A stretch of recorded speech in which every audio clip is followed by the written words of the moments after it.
Russia Ukraine যুদ্ধ বন্ধের কোনো লক্ষণই দেখা যাচ্ছে না। প্রতিদিনই হামলা পাল্টা হামলায় উত্তপ্ত পুরো পরিস্থিতি।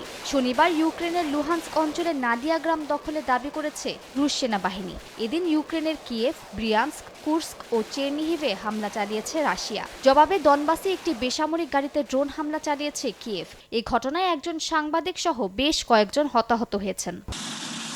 একই দিনে ইউক্রেন থেকে ছোড়া ৮টি মার্কিন ক্ষেপণাস্ত্র ভূপাতিত করার দাবি করেছে মস্কো। এই ঘটনায় সেন্ট পিটার্সবার্গের পুলকোভো বিমানবন্দরে ফ্লাইট ওঠানামা সাময়িকভাবে বন্ধ রাখা হয়। ইউক্রেনের এই হামলার কঠোর প্রতিশোধ নেয়ার হুঁশিয়ারি দিয়েছে রুশ পররাষ্ট্র মন্ত্রণালয়।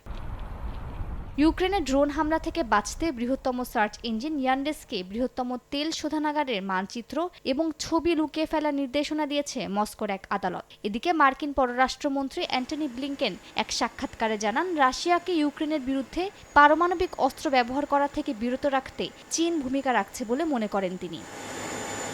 এদিকে মার্কিন প্রেসিডেন্ট হিসেবে ডোনাল্ড ট্রাম্প শপথ নেওয়ার আগে ইউক্রেনের অস্ত্র ঘাটতির সুযোগ কাজে লাগিয়ে পুতিন বাহিনী আরও বেশি অঞ্চল দখলের চেষ্টা করছে বলে জানিয়েছে মার্কিন গণমাধ্যম দ্য ওয়াশিংটন পোস্ট। যুদ্ধক্ষেত্রে বিশাল অঙ্কের সেনাবাহিনী হারালেও থেমে নেই রাশিয়ার হামলা। এই হামলা সামাল দিতে রীতিমতো হাঁপিয়ে উঠছে ইউক্রেনীয় সেনাবাহিনী।